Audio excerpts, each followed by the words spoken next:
When people picture Florida, they usually picture the wrong Florida. They picture the theme parks, the bumper-to-bumper interstate, the endless beige subdivisions, the wall of high-rise condos stacked along the coast. And I get it, because a lot of Florida genuinely does look like that. But there is another Florida, an older, quieter, far more beautiful Florida, and it is hiding in about a dozen small towns that most people drive right past on their way to somewhere louder and more crowded. These are towns with brick main streets and 100-year-old oak canopies, with Victorian houses and lakeside sunsets and downtowns you can actually walk end to end. They're the Florida that existed before the boom and somehow survived it.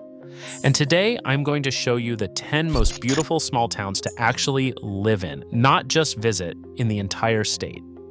Now, I want to promise you something right up front, because this is exactly where most videos like this one fall apart.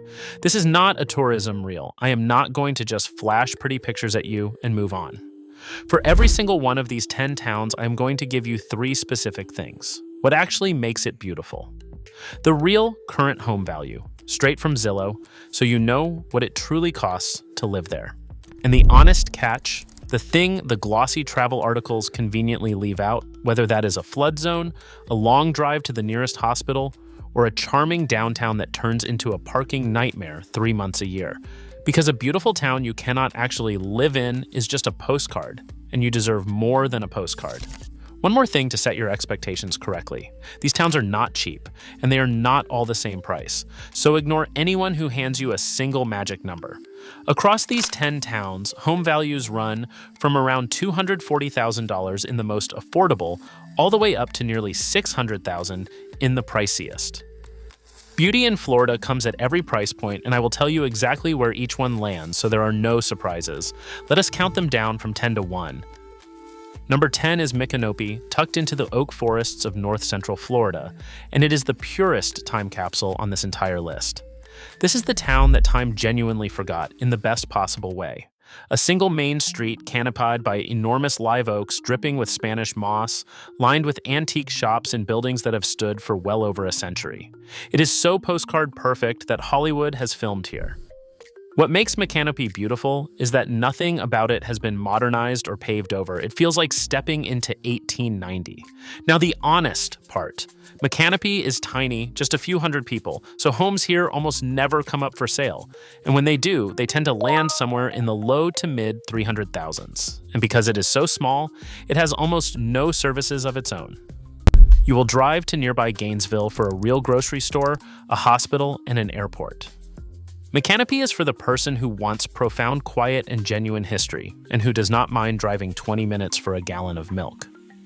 And I put it at number 10, not because it is least beautiful, it may honestly be the most atmospheric town on this entire list, but because beauty alone is not the same as livable, and Micanopy asks the most of you in exchange for its magic. If your idea of paradise is a rocking chair, a good book, a canopy of ancient oaks, and almost nothing to do, this is your town. If you need a pharmacy, a specialist, and a coffee shop within walking distance, keep watching, because they are coming.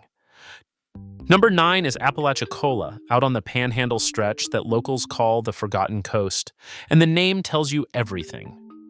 While the rest of Florida's coastline was being developed into oblivion, Apalachicola was left alone, and it is all the more beautiful for it. This is a historic working waterfront, a town of restored Victorian homes, tin-roofed cottages, and a genuine maritime soul built on generations of oystering and fishing. There are no high-rises here, just a real, lived-in, salt-worn town of extraordinary character. Homes tend to run in the mid to high 300,000s for something nicely restored, less for a project. The honest catch is real, though. Apalachicola is remote. The nearest large hospital and major airport are a serious drive, and the bay's once famous oyster industry has struggled badly in recent years, which has strained the local economy.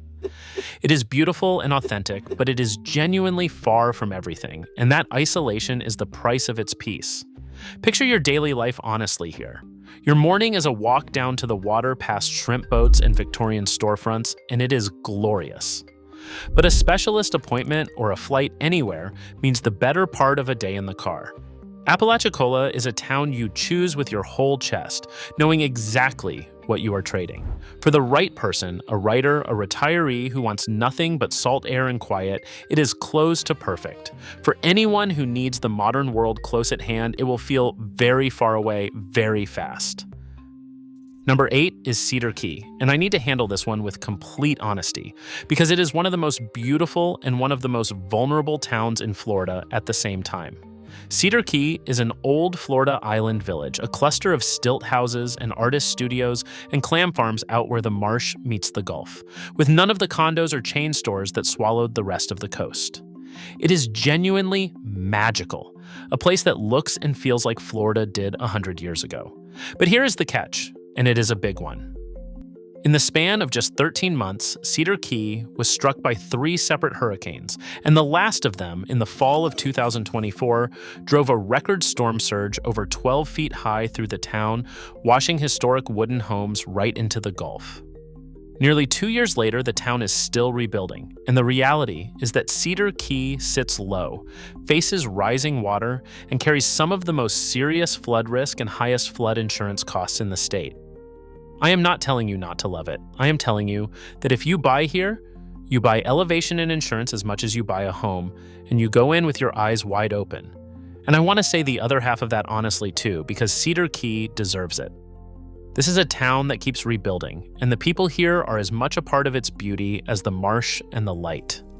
Nearly 2 years on, the restaurants are full again, the golf carts are weaving through downtown, and the community pulled itself back up largely by its own hands. If you are the kind of person who wants to be part of a place like that, who is willing to build high, insure heavily, and accept the risk with clear eyes, Cedar Key will give you a version of old Florida that barely exists anywhere else. Just never let anyone sell it to you as a safe, easy place to retire. It is a beautiful, brave, exposed little island, and the honest word for it is exactly that, exposed. Number 7 is Sebring, down in the lake country of central Florida, and Sebring is the value pick of this entire list, so if the prices so far made you wince, breathe easy. Built around a historic circular downtown and ringed by beautiful clear lakes, Sebring offers genuine old Florida charm at a price almost nowhere else on this list can touch. The typical home here is worth around $242,000, by far the most affordable town we are covering, and it is a real functioning small city with a hospital and services, not just a pretty street. The honest catch is distance and pace. Sebring is a solid drive from any major airport or big city, and it moves slowly, which is heaven for some people and slightly too quiet for others. But for genuine lakeside beauty at a price a normal person can actually afford, Sebring is hard to beat. And I have recommended it before for exactly that reason. It is proof that beauty in Florida does not have to mean $500,000, and that the right small lake town can give you the view without the mortgage that usually comes attached to it. And if you are finding this genuinely useful, the honest version instead of the postcard version, do me a quick favor and tap the like button. It really does help push this in front of the next person trying to find the right town, and that is the whole reason I make these. Number 6 is Tarpon Springs on the Gulf side just north of Tampa Bay, and Tarpon Springs is unlike anywhere else in Florida because it is essentially a slice of Greece transplanted onto the Gulf Coast. Founded by Greek sponge divers more than a century ago, the town still centers on its historic sponge docks with authentic Greek bakeries, restaurants, and a genuine cultural heritage you simply will not find in a master-planned community. It is colorful, walkable, and deeply characterful. On Zillow, the typical Tarpon Springs home runs around $420,000, up slightly over the past year. And Redfin's data shows homes here moving quickly, often pending within a couple of weeks. So it is a competitive little market. The honest catch is water in 2 senses. Much of the town sits low and close to the Gulf, which means storm surge and flood zones are a real concern. And the popular Sponge Dock district draws heavy tourist crowds that locals learn to navigate around. But here is what makes Tarpon Springs special enough to earn its spot anyway. The Greek heritage is not a theme, it is real and living in the churches, the festivals, and the family bakeries that have been here for generations. You are not moving into a town that markets its culture. You are moving into one that actually has it, and that authenticity is worth more than almost any amenity a developer could build. Number 5 is Safety Harbor, sitting right on the western shore of Tampa Bay. And Safety Harbor is one of the most quietly delightful small towns in the entire state. It is built around a historic waterfront, a lovely pier, a genuine old spa fed by natural mineral springs, and a walkable downtown full of independent shops and a real sense of community. It manages to feel like a small town while sitting minutes from everything the Tampa Bay area offers. That desirability shows up in the price. The typical Safety Harbor home is worth around $501,000 according to Zillow, one of the higher numbers on this list. The honest catch is exactly that cost, combined with density. This is a beautiful town, but it sits inside one of the most crowded counties in Florida, and its waterfront setting means parts of it carry real flood exposure. You pay a premium here, in dollars and in elbow room, but what you are buying is genuinely rare. A true small town feeling with a major metro's convenience wrapped around it. From Safety Harbor, you can spend your morning on a quiet mineral spring waterfront and your evening at a Tampa concert or a major hospital, and be home in half an hour either way. For a lot of retirees, that exact combination, small town calm without small town isolation, is the whole dream. And Safety Harbor delivers it about as well as anywhere in the state. Number 4 is DeLand in Volusia County, and DeLand has one of the finest historic downtowns in the entire state. So good that it has won national awards for its main street.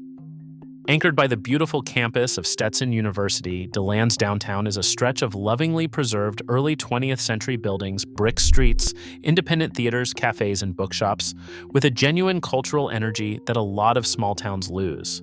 It has earned the nickname the Athens of Florida, and it wears it well.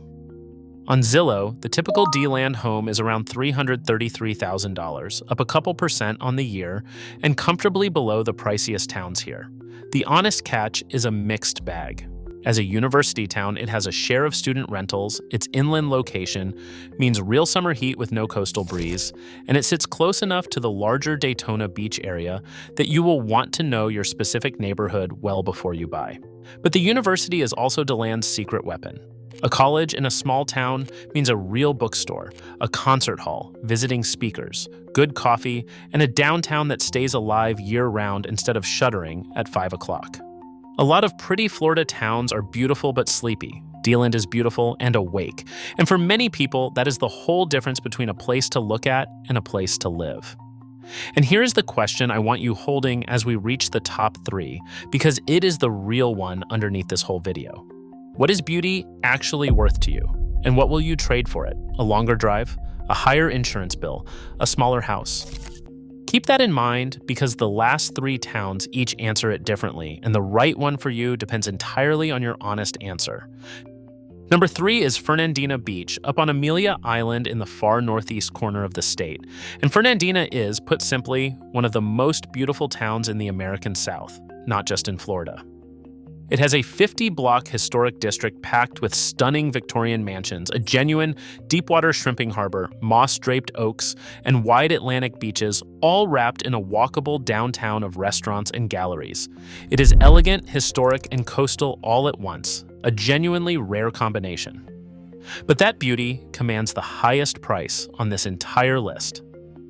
According to Zillow, the typical Fernandina Beach home is worth around $592,000, and unlike most of Florida, it actually rose over 4% this past year, because demand for a town this special simply does not quit.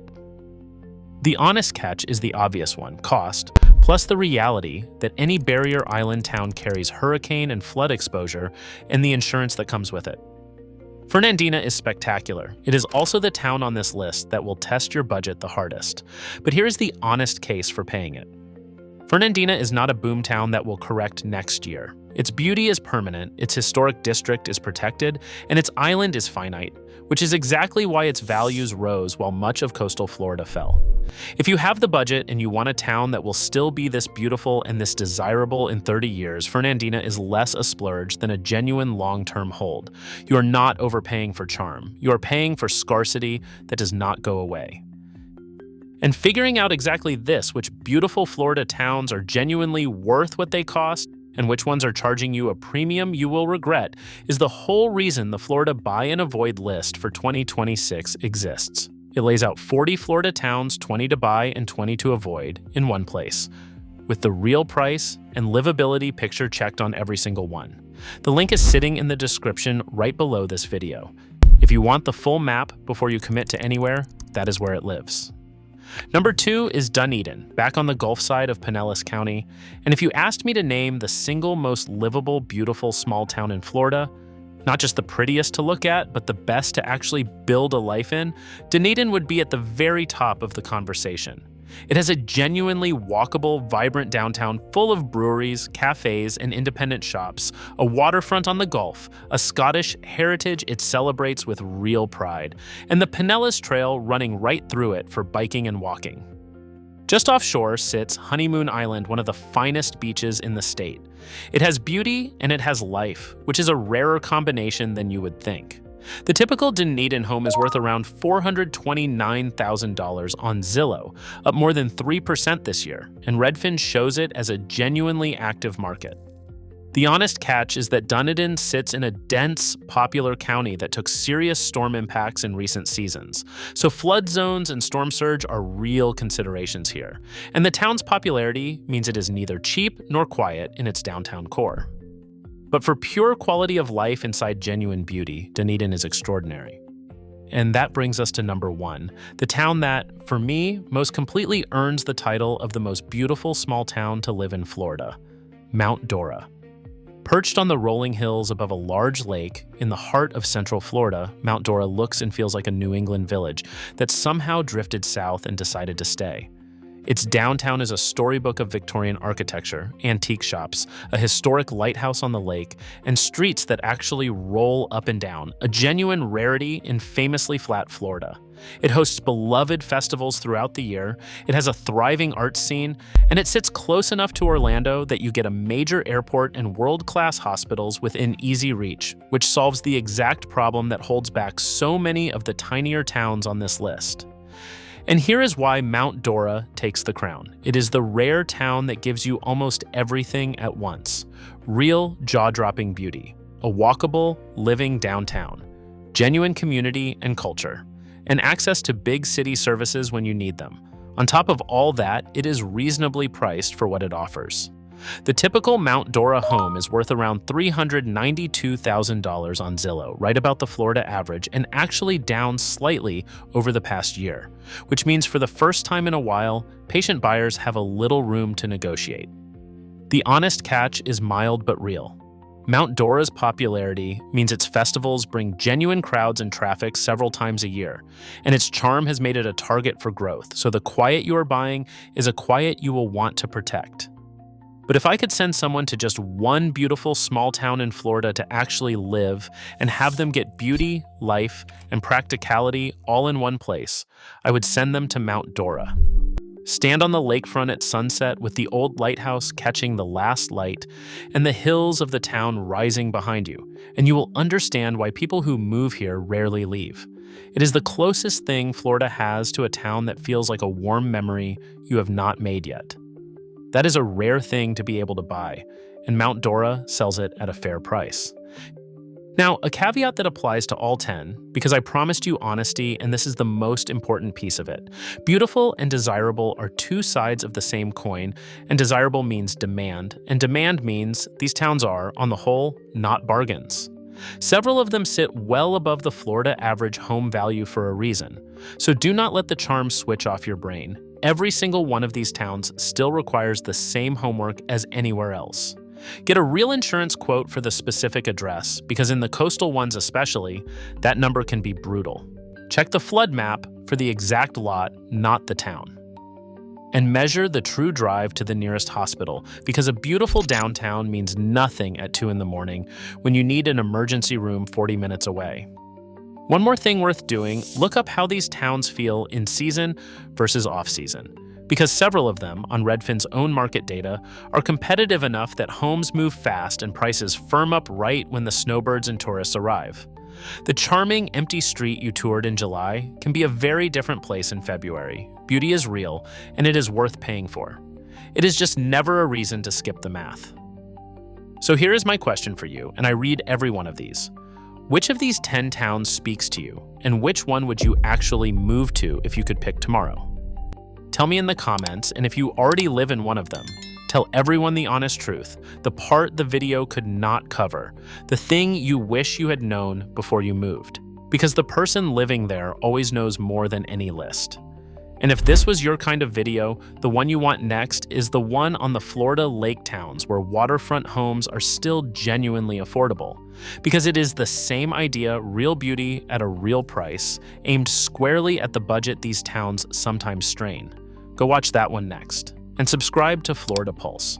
Because I go through the real numbers behind these towns every single month. The prices, the insurance, the honest catches, so you always see the whole picture and never just the postcard. We will see you in the next one.